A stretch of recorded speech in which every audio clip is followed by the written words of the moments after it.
If you want to be great, the burning sensation is you having to accept that you've fucked something up, not as far along in the journey as you want to be, and what you have to learn how to do. If you want to be great, you have to learn to let it burn. And even though your impulse is going to be to turn away from that, to not look at it, to soothe it by saying it's them, it's their fault, they fucked it up, I grew up in the wrong place, like whatever excuse you use to try to let yourself off the hook for not being where you want to be, instead of saying, actually, the power is the ability to let it burn.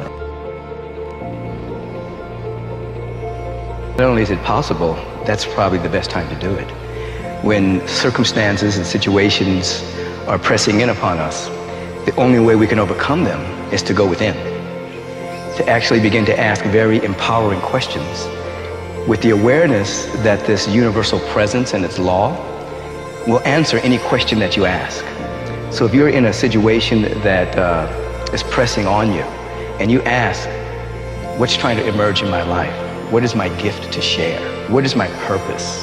Why am I here on the planet? Not just how can I pay my rent, not just how can I stop the pain. You ask empowering questions. The universe will answer these questions in a language and in a way that you can understand. What is the one power that you have right now in this moment that can change everything? You have it, I have it, we all have it. This one singular individual power that can change anything in our life, regardless of what's happened to us. I want to find more, all I can.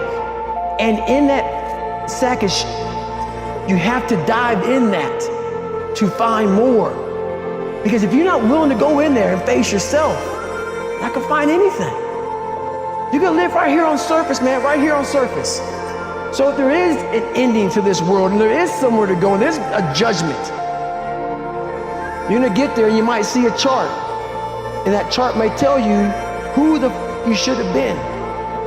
And now you get the rest of your life to think about that. Man, I could have lived a much better life if I just would have just suffered a little bit more.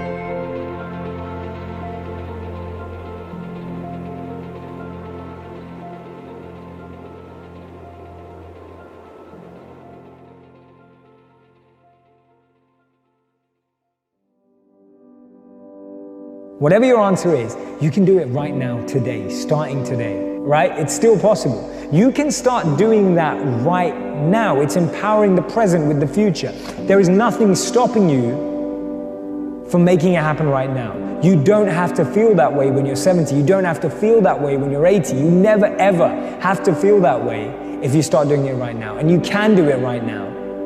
Even if it feels impossible, you can start working on it right now. You can start trying right now. You can start making plans right now because you're not there yet.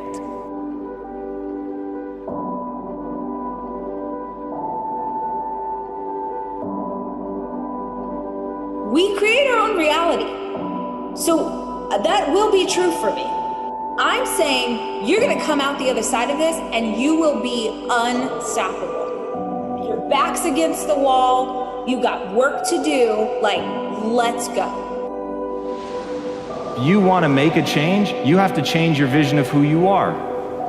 You have to begin telling yourself a different narrative. And the narrative you tell yourself about yourself is everything. It is far more fun to die on your sword than to die on someone else's. I always have this belief, if you want to be successful at anything in life, never leave the sight of setting a goal without doing something that commits you to fulfillment.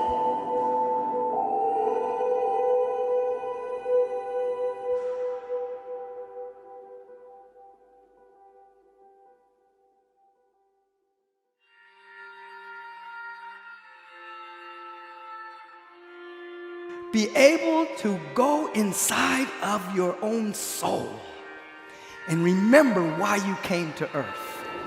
You did not come to walk lockstep in the status quo. You did not come to just adapt to how you've been imprinted.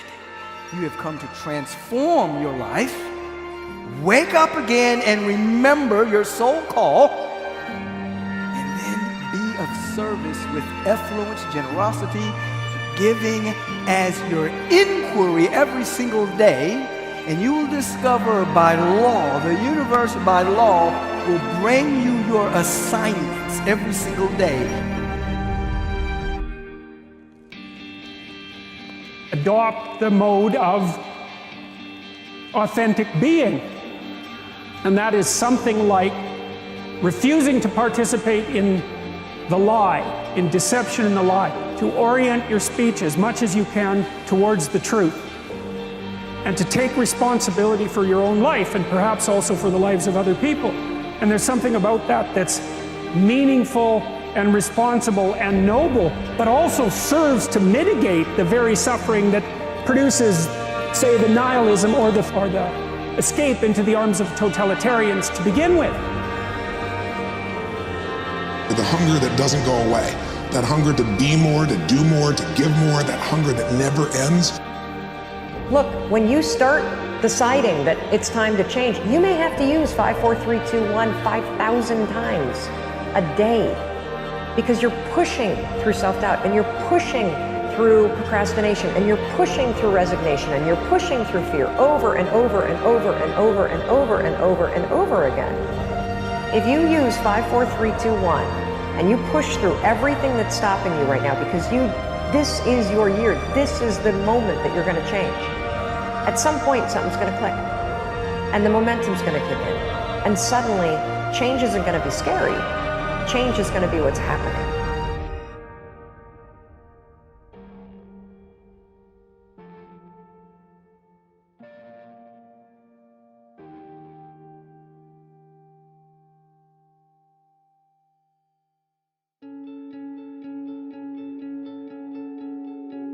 Stop judging yourself through the lens of a moment and start judging yourself through the lens of 10 years.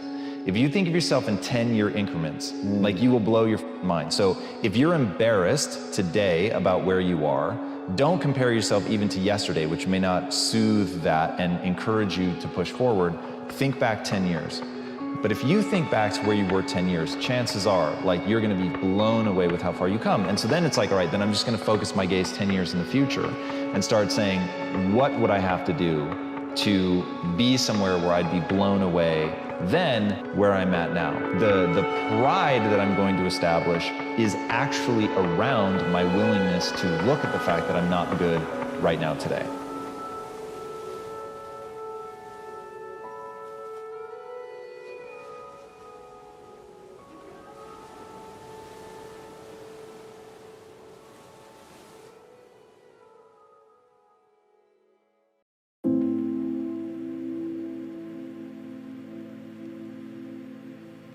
We are most alive, we have the most energy, we are most intimate with our best selves when we're progressing towards our mighty mission. I think what's happened on the planet right now is there's been a great seduction and a great brainwashing. When we are kids, we want to be astronauts. We want to do all our dreams. And we're full of curiosity and we're loving.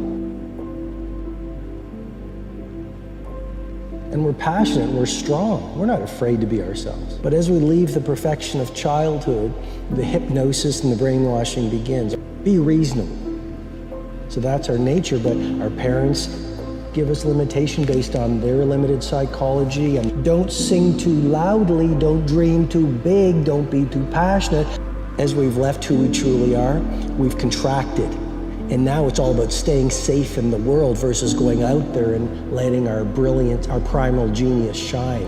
And a lot of people just have stuffed that pain of disappointment and their doubt really deep inside, and they just are addicted to distraction and escapes because they don't want to deal with their potential that they've denied. Before you can be a painter who can paint what's beyond mere memory, you have to inculcate that discipline skill, and a lot of that is painful repetition and hard grinding work. It's the sacrifice of the present for the future. But once you manage that, then things open up, and virtually everything you learn of value is like that. And while you're learning those rules, the probability that you have any creative freedom to speak of or any facility with the rules is very low. You're a rank beginner. And even to some degree, whatever creativity you have is going to have to be stifled while you're passing through that keyhole. But if you pass through it, then something massive opens up on the other side. You have to narrow yourself first, and then you can broaden outward. Anybody, not just Navy SEALs, but anybody that can accomplish anything that is hard, the only separator is that they really want to be there. There's some people that get inspired, and that inspiration moves them to try to do something. But that inspiration, I watch a movie about some badasses, you're inspired. But the second you're not in this environment and you're actually doing what inspired you, that suck factor is now real.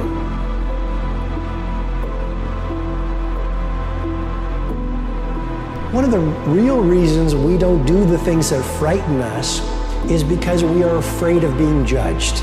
And so to become fearless, why not find some time every day to practice becoming fearless? Stop resisting. I encourage you, stop resisting the natural flow of epic performance. Stop resisting the natural seasons of life.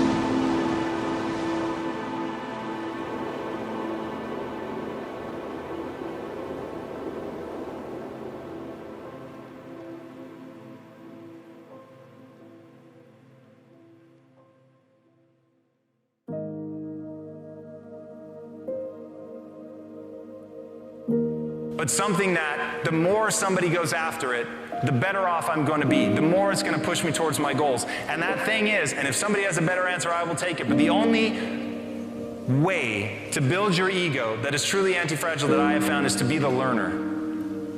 To be willing to admit when you're wrong. To look at your goal and work backwards and say, is what I'm doing actually moving me towards my goal or not? Not does it make me feel good about myself? Not am I right? Not am I smart? Is it moving me towards my goal? And if it is, then you do it. And if it doesn't, then you don't. It is better to live courageously than cowardly. Better to live truthfully than in deceit. And you can tell that too, because that's also what you tell people that you love. And we know that you should pick up your damn responsibility and move forward. Everyone knows that. It's part of our intrinsic moral nature, and that nature is there. Greatest heartbreak is being untrue to yourself. There's something I believe in, which is instinct is much more powerful and wiser than intellect. And I think when all of us trust our instinct in a world that says intellect and logic is everything, find your destiny doesn't knock, it whispers. And so it wasn't this epiphany, it was just, I think when you start to trust your instinct and trust yourself versus the world, and you sort of block out the opinions of other people, the pace of synchronicity starts to open up, and these doors that you're supposed to walk through start to present themselves to you.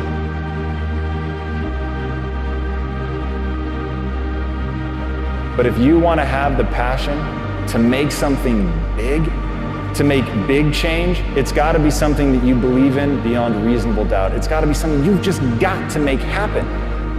So ask yourself, do I want to know more about this than anyone else? Because you're going to have to get better at it than anyone else if you want to be excellent and deliver on the promise. That's the ethical requirement of individual being in the proper sense, is to constantly note that you're not what you could be, to take responsibility for that, and to commit yourself, like body and soul, to the attainment of that ideal.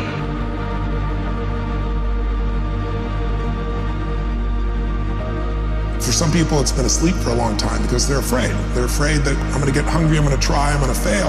And so it's human nature to protect yourself from the fear by just lowering your expectations. But one of the things I've learned is you get what you tolerate. You get what you tolerate in yourself, you get what you tolerate in your life, and sooner or later we sometimes hit a point where we say, not another day, not another hour, this is done. I'm not walking this way, I'm not talking this way, I'm not living this way, I'm not gonna be in this relationship anymore, I'm gonna change it. And when people do that, that's the beginning of a breakthrough.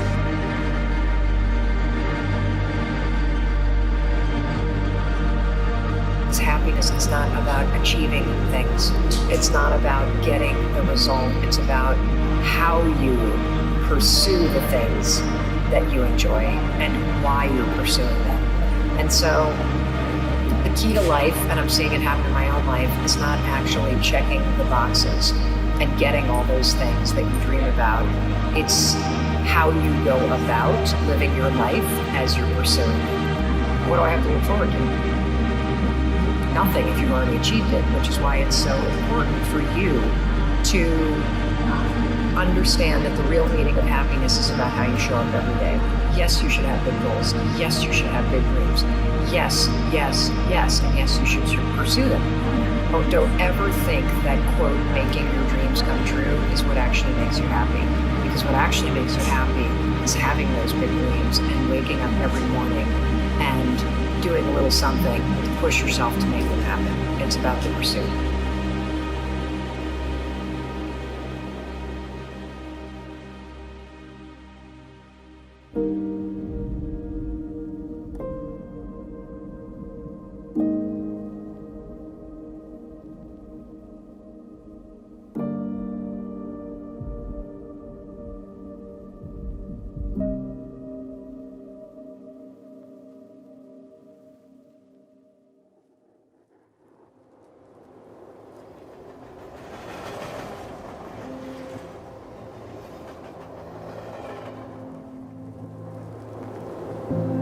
People that are hungry are willing to do the things today others won't do in order to have the things tomorrow others won't have.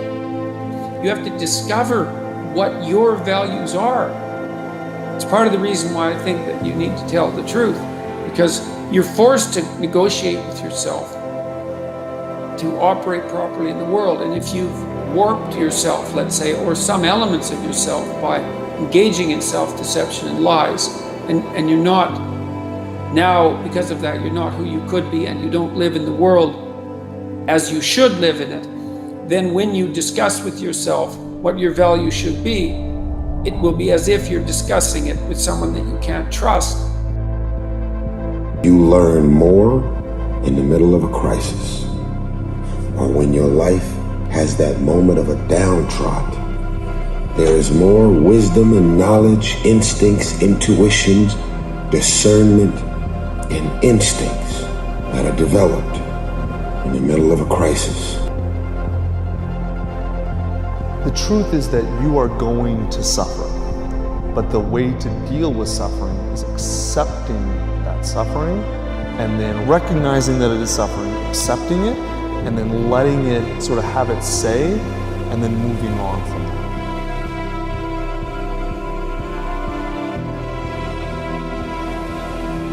All of the power that you have and all of the strength that you have and all the ideas that you have are born in your uniqueness. What makes you unique is what makes you special. You spend your whole life trying to conform, trying to be what somebody else thinks you should be, or fit into a mold or fit into a system, and you dull down your specialness, then you're dulling down all of your ability to change the world. So I think that it's very, very important that people have an opportunity to be the best of themselves that they can be.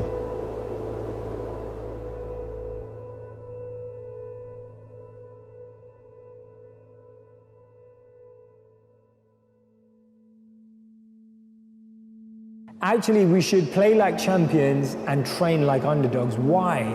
Because the underdog works in a way not worrying about what anybody else thinks or believes. That gives you an edge. It gives you a phenomenal advantage when you're not actually worried about what will people say. When you're not concerned by, am I going to fail? Am I going to look worse? See, when we become successful, even as underdogs, if we've risen to success, the biggest enemy of that success is not reconnecting to that feeling of an underdog. So no matter how much success you've achieved, always remind yourself the mindset of an underdog is the mindset that nurtures talent, that nurtures success, that harnesses your true potential. If you value yourself for being a master, if your confidence comes from, I know this stuff, then you're going to be in trouble. Because I think that the reality is that being a master feeling like you're an expert, that stuff is a trap. And you need to keep your beliefs nimble. So the more you learn, the more you need to be checking yourself to make sure that that stuff isn't calcifying into dogma, meaning that it becomes like, I do it this way, and that's the way I do it, that's the way I've always done it, that's what my success is based on, so I'm gonna keep doing it. That becomes incredibly dangerous, especially now in a world that changes and evolves so quickly. What worked yesterday may not keep working tomorrow. So you've got to constantly be willing to check your assumptions.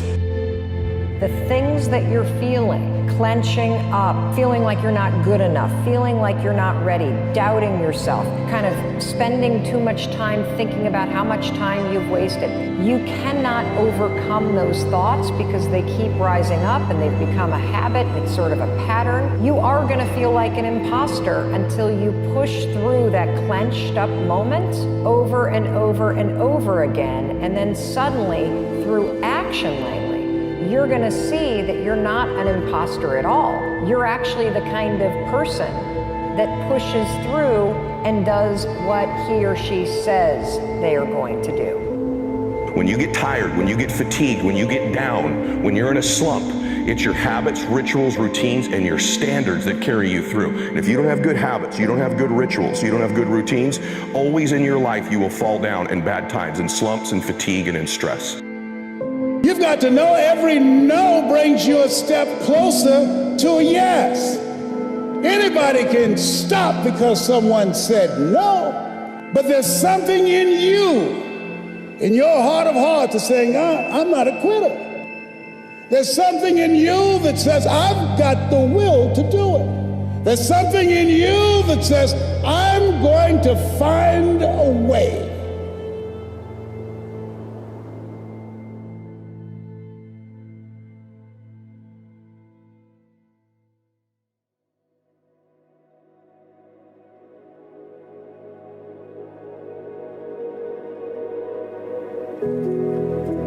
You can't straighten yourself out merely as a consequence of hope. Let's say you lay out a vision for the future and you think about what your life would be, what you'd like your life to be like. And then that makes you hopeful and it motivates you because it gives you something worthwhile and higher order to work for, right? And that's useful. That's positive emotion working for you because positive emotion is experienced in relationship to goals. But it's not as useful as also being chased by something you're terrified by.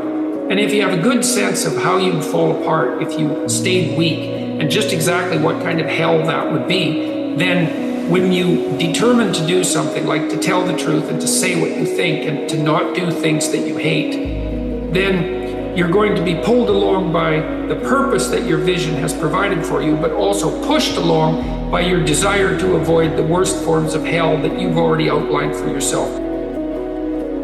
And we want to be them. We want to be someone else. And in doing that, you lose all the potential of who you are. You mimic, you be them, you are them, you become them, and you lose you. And we look up to so many people in this world who will let us down. We're humans. I'm going to let you down. You're going to let somebody down. And you put them on a pedestal, you then lose time when that person comes up and lets you down. You must hold yourself accountable and being your own hero. That's what that does. You make yourself so totally accountable for who you are. You focus on you and only on you to become the best person you can be for others. Because we leave a lot on the table, not searching who we are. And then therefore, you die not knowing your greatest potential.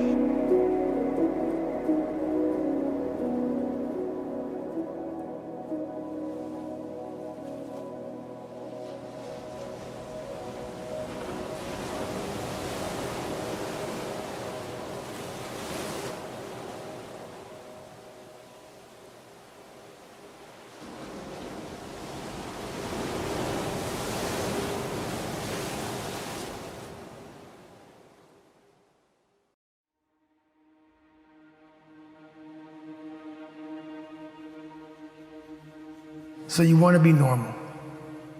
So you just want to be like everybody else that roams the world, not knowing the power that's in them, being fine with being mediocre.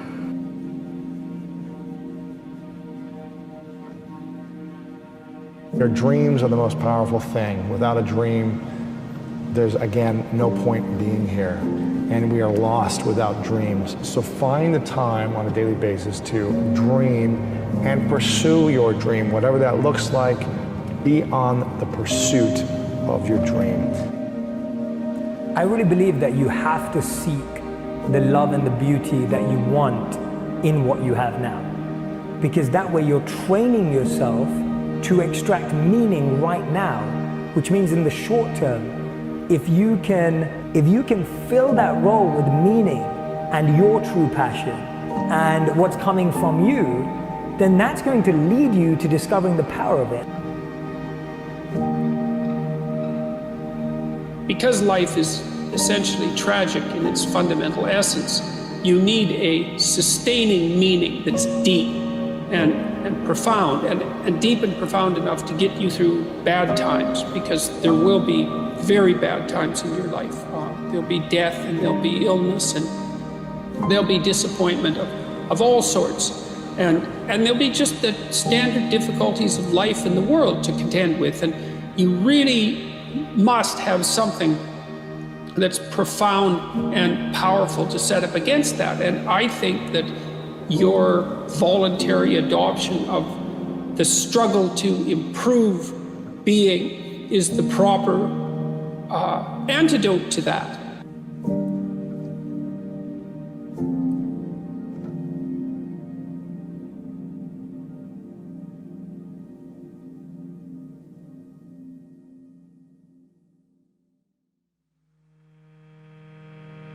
Have to understand the fundamental truth of this life. You can always make a different decision, which will lead to a different outcome.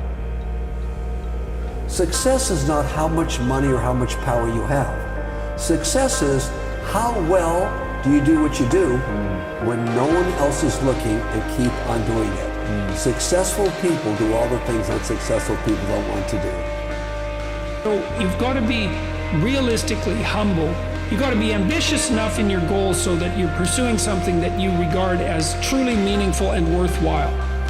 So you want your goals to be of sufficient nobility so that you can live with yourself properly if you're pursuing them, but you want them to be small enough so that you have a reasonable probability of implementing them. Life outside of that one area, most of us are worried about suffering. We're afraid of it. When we're suffering and sacrificing, we wonder whether it's worth it. We wonder whether we're supposed to. We wonder whether sacrifice or setbacks or suffering is a sign it's not our real dream, don't we?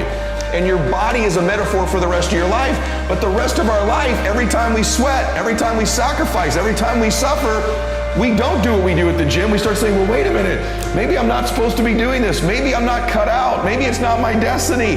Maybe I just can't do it.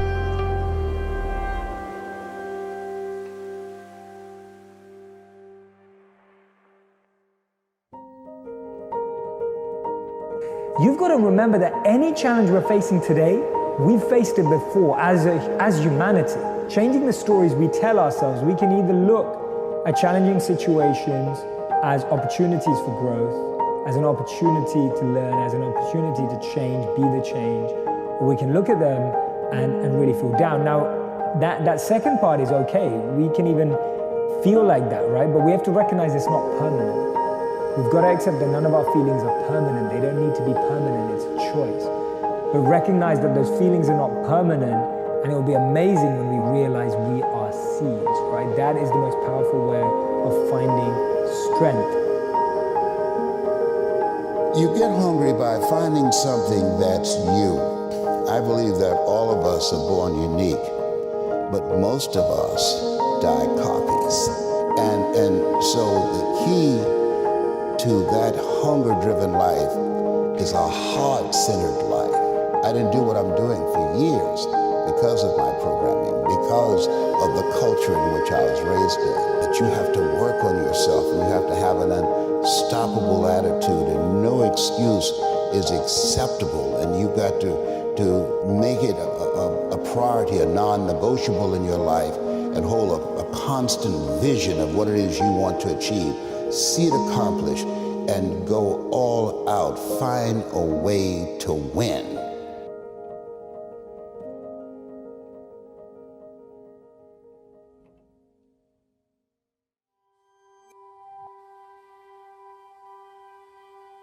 You're always up and down. It's like your energy levels will go up and down and you'll be exhausted. Everything is tied around a story of this is bad, this is wrong, I'm in a bad place, I'm messing up, I'm going broke. That energy is going to pull you away from service or creation or creativity of how do I get out of this place.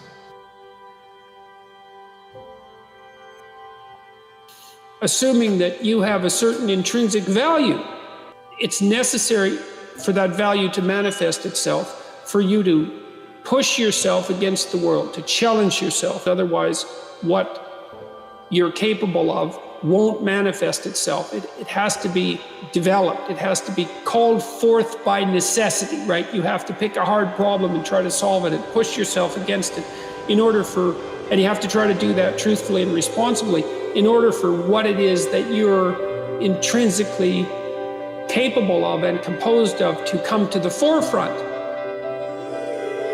Encourage people to be responsible for themselves and for other people, and also to point out that you have a moral responsibility to do so for yourself just as you do for others.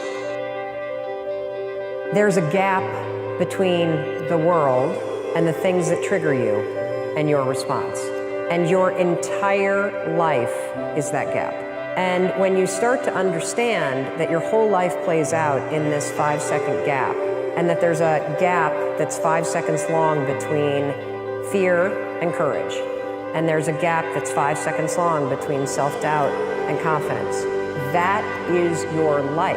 And what's super cool about understanding that your whole life is inside this gap is it's so small, everybody, that you have the ability to control it. Life's always gonna throw triggers at you, and there will always be all kinds of cool things that inspire you, your wisdom, and you get to choose what happens in that gap. Do you succumb to an excuse, or do you push yourself forward? And so that gap is everywhere, and it's the same everywhere. And when you start to go to work in controlling how you live in that gap between stimulus or idea and your response, that's where the magic is.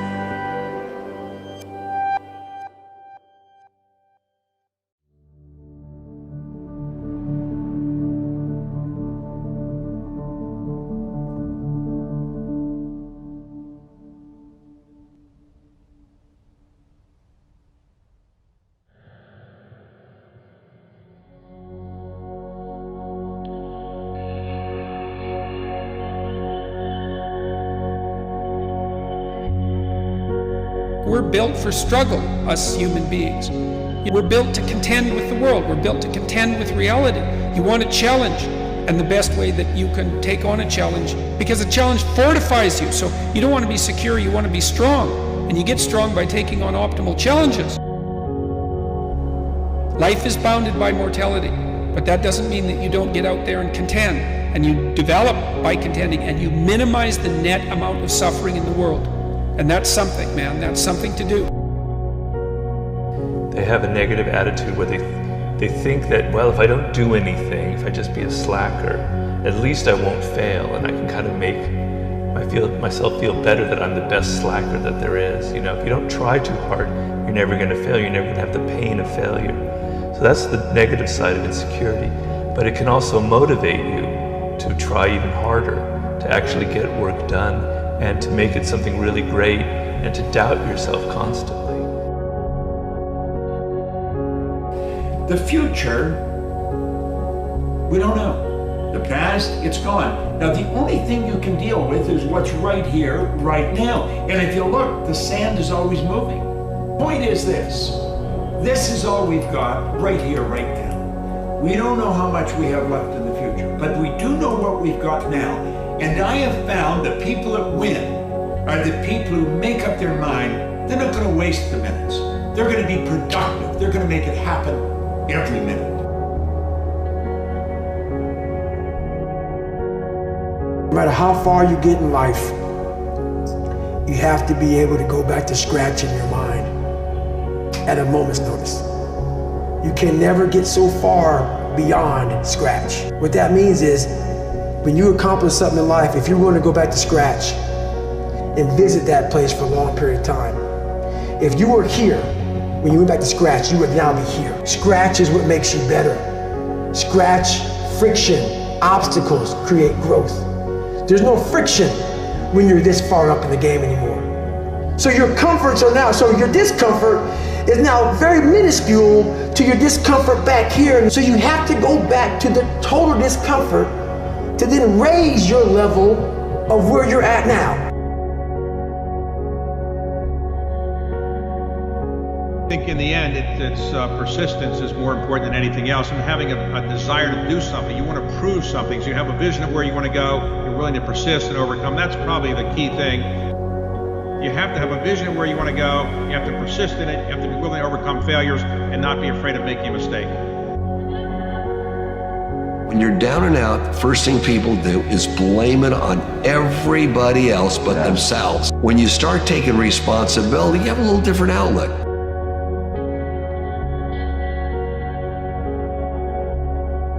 More radical the necessary change, the more pain that accompanies it. Like the more opportunity as well. And a lot of what we learn painfully. And so it's not surprising that people shrink away from learning. We learn in pain and anxiety very frequently. Everyone knows that. It's like the things that you really learned in life. It's like, it was no joy, man. Like it took you out. And so the fact that people flee from that is hardly surprising. But it doesn't help, that's the thing. It just stores up the catastrophe for later. The better idea is to eat a little poison every day so that you don't have to overdose in a month. You tend not to learn unless you're forced to learn, and what you tend to learn by force are difficult lessons. And so people are very prone to not seek that out. It's not surprising, but it's because they don't understand the consequences very well.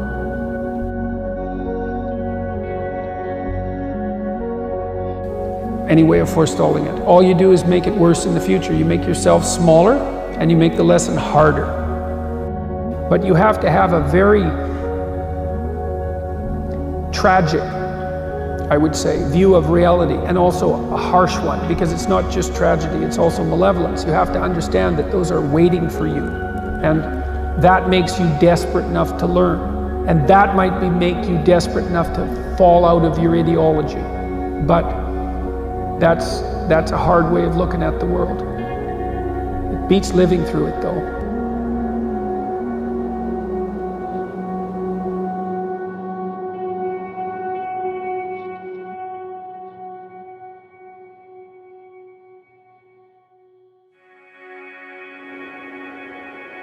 You just have to know the first step to take.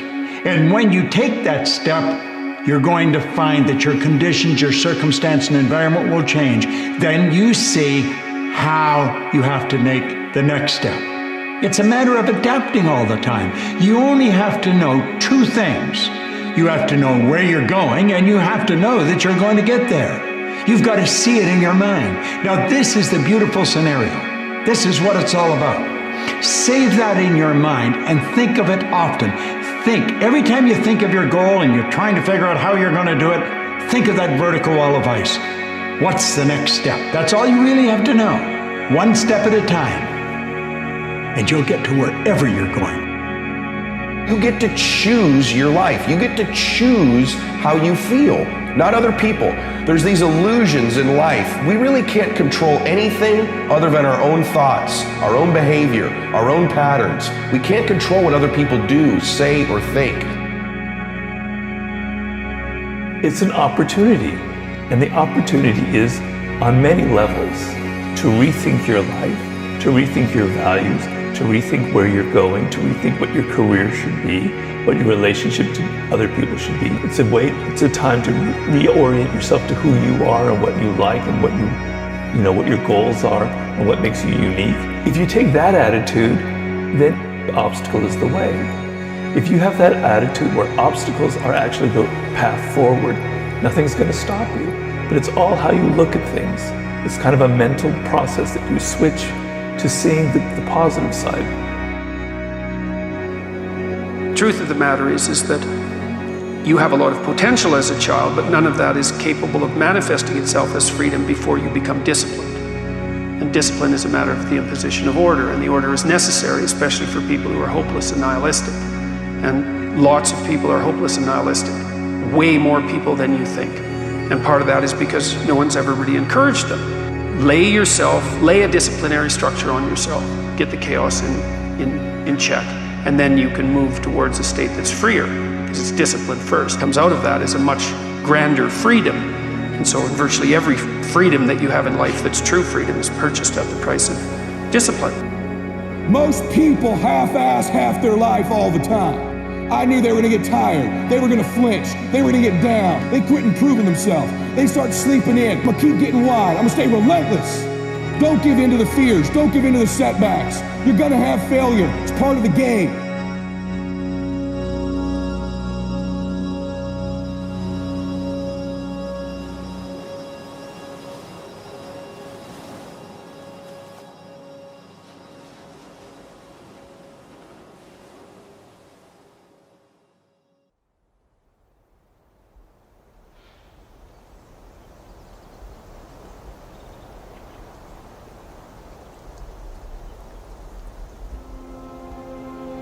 Why am I here?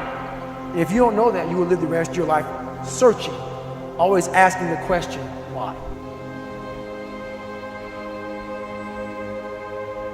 So if you're not in a place where you're in love with life, or in love with yourself, or practicing diminishing your emotional reactions to certain people or conditions in your life, and you're living in anger or hostility or judgment or fear, and you want a loving relationship, there is no magnetic field for you to draw that to you.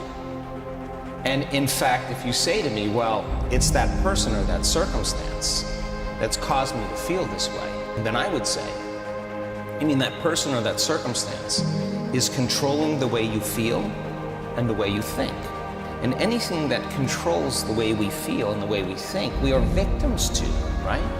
So most people are unconsciously responding to the conditions in their environment, experiencing emotions that are derived from the hormones of stress. Those emotions cause us to feel separate from our dreams. They heighten our senses, so if we can't see them, it doesn't exist. The threat or the danger puts us in emergency mode, and we can think positively about the relationship we want. We could send the signal out into the field. We could have pictures. We could remind ourselves of what it is. But if you're not drawing the experience back to you, then you will be, as a victim, more vulnerable to the conditions in your environment, whether they're large or small. And this is the insight. Many people think that they lack motivation when what they really lack is clarity. They think that they need to get more motivated, that they need willpower in order to execute on a habit. If I just felt like writing, if I just felt like meditating, if I felt like working out, then I would do it. But in fact, they don't have a plan for it, so they wake up each day thinking, I wonder if I'll feel motivated to write today. I wonder if I'll feel motivated to work out today. But instead, you can take the decision-making out of it by explicitly stating when, where, and how you want to implement the habit. Life is short.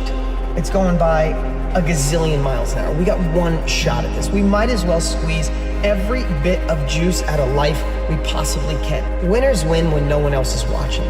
How many foul shots do you think Michael Jordan took when no one else was in the gym? You're doing the work when no one else is watching. And when you soar, let them admire you, let them envy you, in fact, be the inspiration to pull some people with you.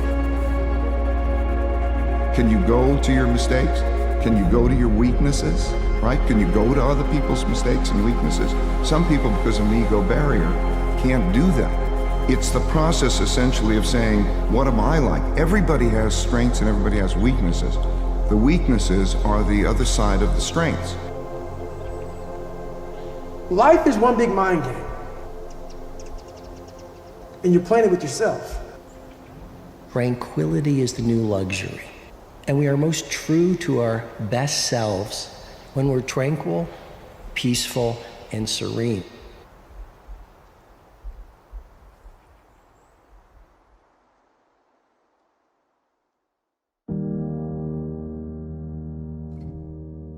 Because I'm not naturally gifted. I don't have any natural talents.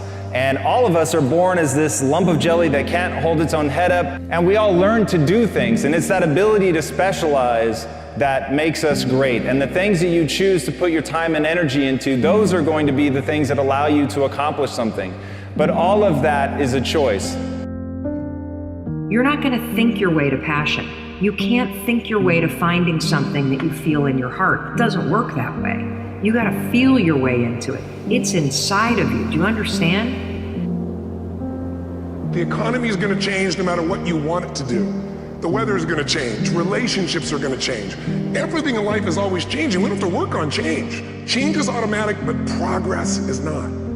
So if you want to make real progress, then you really got to look at your life in a different way. You got to say, I got to take control of this process and not just hope it's going to work out like people do who make a resolution. You have to go dark. What I mean by that is you have to be quiet in your mind. Get away from people. We love being around people. We love talking. We love parties. We love all that. It's okay to be alone. It's also okay to be unhappy. It's okay to be unhappy sometimes, man. It's okay to say, you know what, man, I'm f***ed up. So you gotta go to the truth first. Who are you?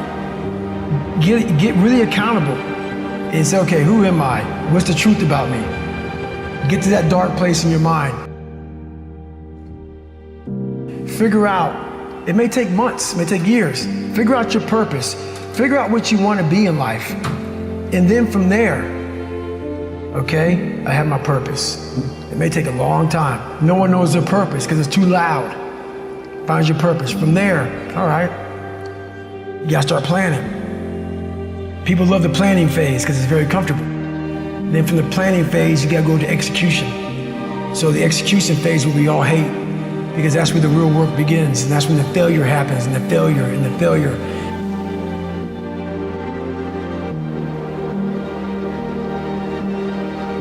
When you live for a lifetime, not just your life cycle, but a lifetime, you live for the legacy. I'm writing my legacy now.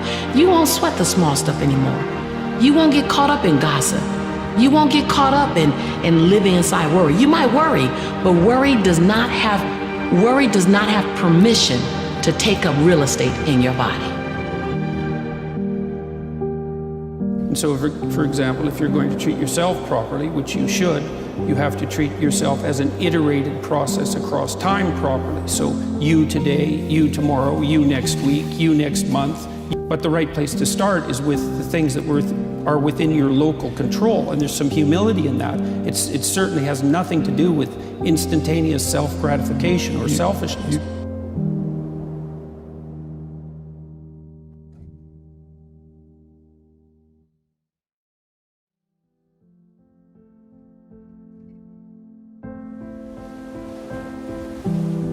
You teach your body emotionally what the future will feel like before it's made manifest. That means you can't wait for your relationship to feel love. You have to reverse that battleship and understand feeling love is going to be the magnet. And if you can hold the vision of your future, a clear intention, with a coherent brain, organize signals into the field, and you could actually crack this thing open and practice getting so present in the moment that you're not anticipating the next moment or trying to predict the future. And you're no longer romancing the emotions of your past. You can find that sweet spot of the generous present moment. The familiar past is the known emotionally. The predictable future is the habituation of autopilot, being unconscious, and programs. Those are both knowns. There's only one place where the unknown exists, that's the present moment.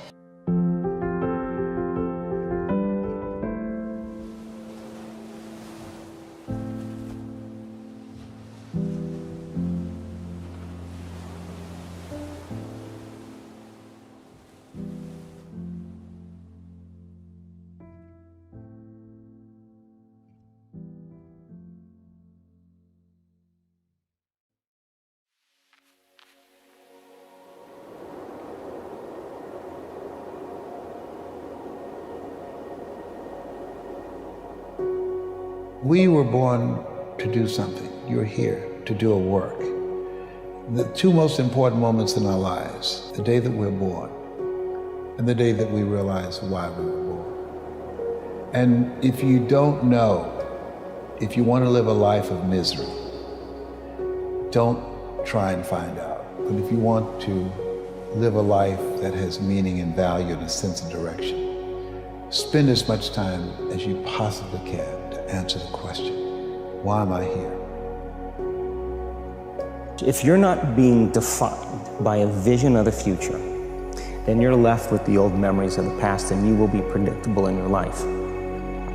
And if you wake up in the morning and you're not being defined by a vision of the future, as you see the same people and you go to the same places and you do the exact same thing at the exact same time, it's no longer that your personality is creating your personal reality. Now your personal reality is affecting or creating your personality.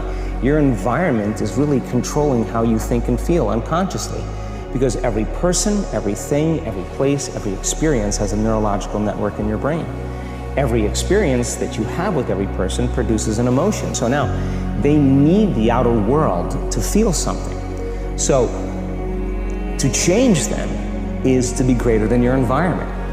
I certainly think everybody, should figure it out. You should figure it out for yourself, because time's going to go by either way, and you can live a life of happenstance, of reaction, or you can take some time to figure out how you want to spend your time, who you want to be, who you want to be at work, who you want to be as a parent, who you want to be as a spouse, and on and on and on. And you can try to be that person. You can try to live that life. Because it's not something I'm used to yet, is making up stories to cling to the old way of life. This is a moment in time, everyone, please. This is the greatest gift. The greatest gift is this moment of pause where you get in touch with what you actually want. Because if you need skills to prepare yourself for the thing that you want, get them right now. Always have a choice. Your mind talks to your body all the time. That's its job, and your job is to tell your mind what you want. I want perfect health. I don't do illness, I do wellness. Tell my mind I feel amazing. Tell my mind when I'm working out, my body loves this. My muscles love this, I can do a bit more. Don't ask what is the meaning of life. Ask what is the meaning of my life. What am I supposed to do? What is this work? And I believe there's a work for us to do. That there's something that if we don't do it, then the world will be deprived. And finding out what that something is, that element, the element is when what you love to do and what you were born to do come together, that will allow you to show up in life in a bigger way. What I want you to do if you're in Vicky's situation is I want you to stop dreaming, and I want you to just start doing small things.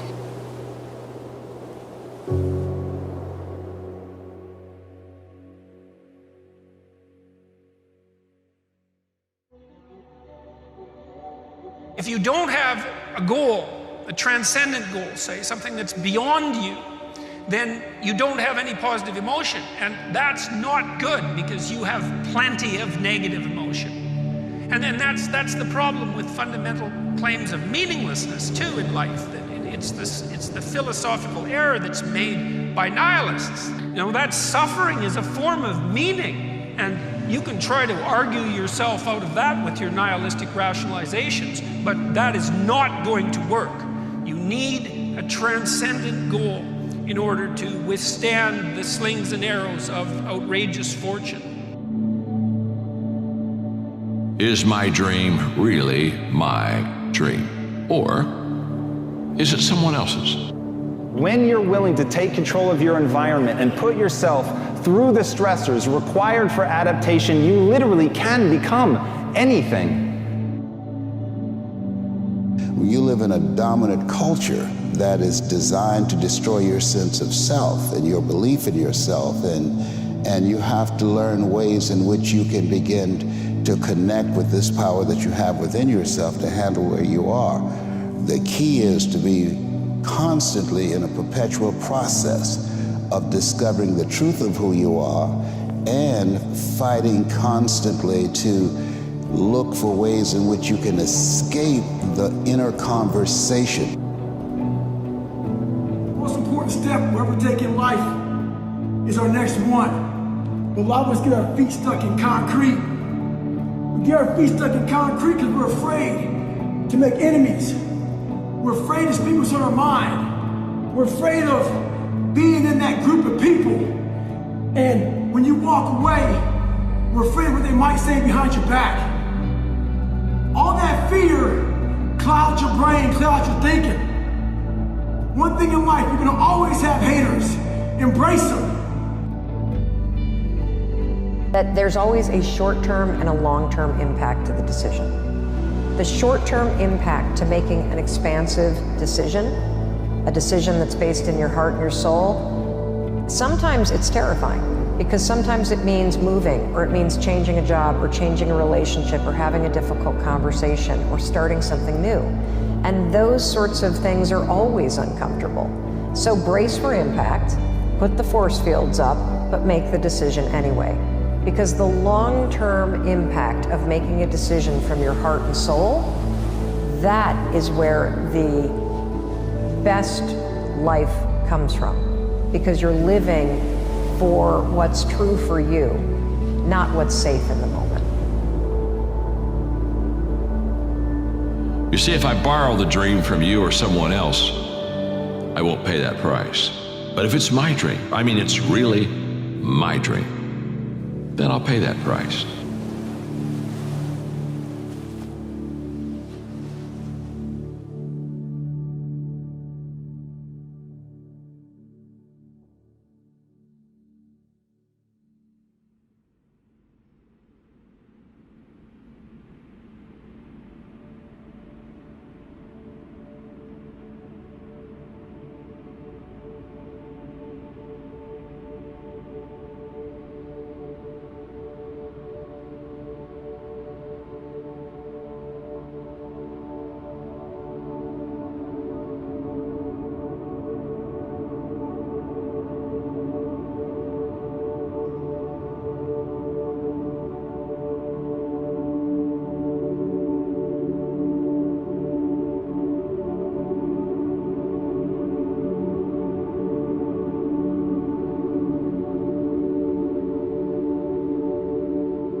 The difference between vision and a goal is the finish line.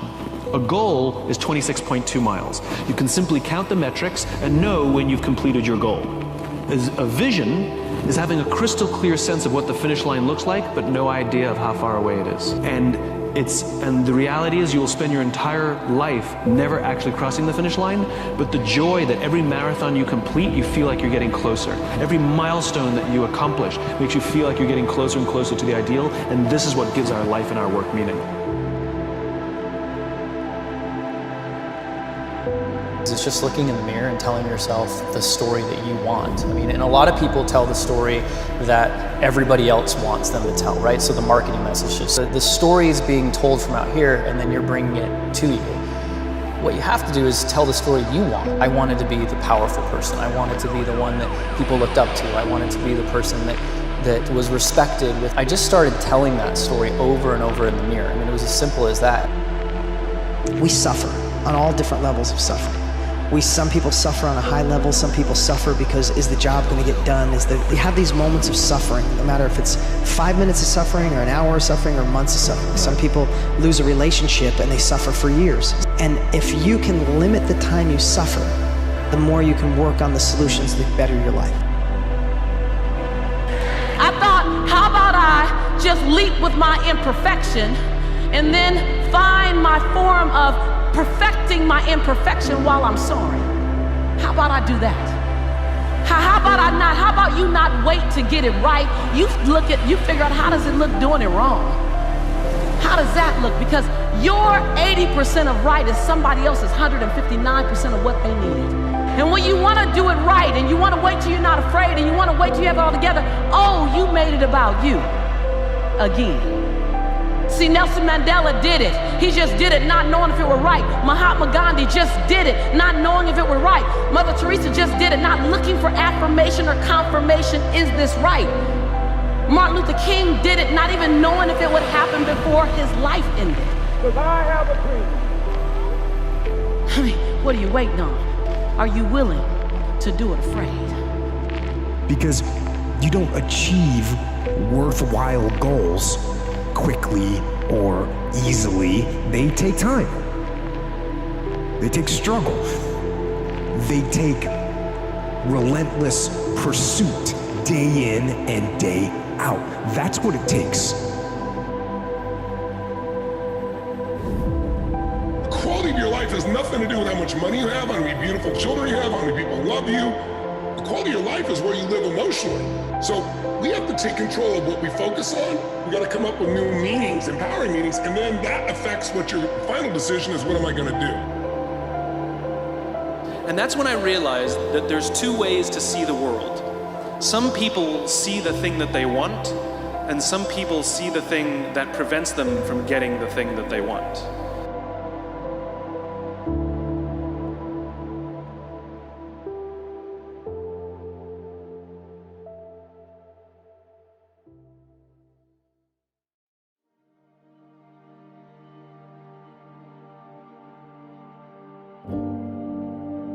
Both of those things require hard work. You are in love because you work very hard every single day of your life to stay in love. You find a job that brings you ultimate joy because you work hard every single day to serve those around you, and you maintain that joy. It's not a discovery. But the problem is the sense of impatience. It's as if an entire generation is standing at the foot of a mountain. They know exactly what they want. They can see the summit. What they can't see is the mountain. This large, immovable object. Life, career fulfillment, relationships are journeys. The problem is, this entire generation has an institutionalized sense of impatience, and do they have the patience to go on the journey to maintain love, to feel fulfilled, or do they just quit and on to the next, dump and on to the next, ghost and on to the next? So let me just ask you again, I want to go back to this. Who in your life makes you feel bad about your dreams, your goals, your desires? Because those people are affecting you whether you realize it or not. When you have a desire for that next level, someone negative, someone trying to protect you, tells you you shouldn't, you can't, you might say, no, I'm not listening to them. But even if 5% of that rubs off on you, then you might make different choices. You might play a little bit smaller than you need to. Your confidence could be crushed just a little bit more than it needs to be crushed. Do you think in today's world, do you think being good at something with most of your confidence is enough? Do you think being excellent with 90% of your confidence is enough? Hell no. You need to be freaking outstanding. You need to rock it with your confidence at 100%. And how can your confidence be at 100% if you're letting people in your life make you dim your glow, to lower your expectations, to play safer? The woe is me mentality. It's too hard. Life isn't fair. These things in life are not easy for me. You look to your left, you look to your right, and you start to judge yourself off other people. We are judging ourselves against too many people. You have to judge yourself against yourself. And once you can silence all the outside interference and things that are attracting your mind to everything, you can then start to grow in realizing, I'm stressed out for no reason. It's all that thinking, that overthinking, that thinking too big. Thinking big is about dreams. Thinking big is about goals. Thinking big is about your heart and your soul and figuring out what you want. Then once you do that and you think big and you see where you're headed, boom, you gotta come back and you gotta go brick by brick to make that vision stick. You gotta go brick by brick to make the action stick. You gotta go brick by brick to lay that pathway forward and to keep going. And let me tell you something, I don't care how busy you are, I don't care how tired you are, I don't care how much there is to do to make this big dream forward, you have time to lay one brick a day. You really do. You really do. And this is the secret, everybody. This is the secret to everything. It's to understanding that there is no timeline to getting your dreams done. All there is to do is to allow your heart and soul to dream big, to see the path forward, and then to pull yourself into the moment every day and have the discipline to be deliberate, to lay one brick on that path. That's it. And to keep reminding yourself that everything that you're learning on the way as you lie bricks down and you move forward a little at a time, is helping you build the path. What you're going to do is trade your life. You're trading your life for whatever it is you're going after. Whatever your goal happens to be. Whatever you are pursuing, make certain it's worthy of you because you're trading your life for it.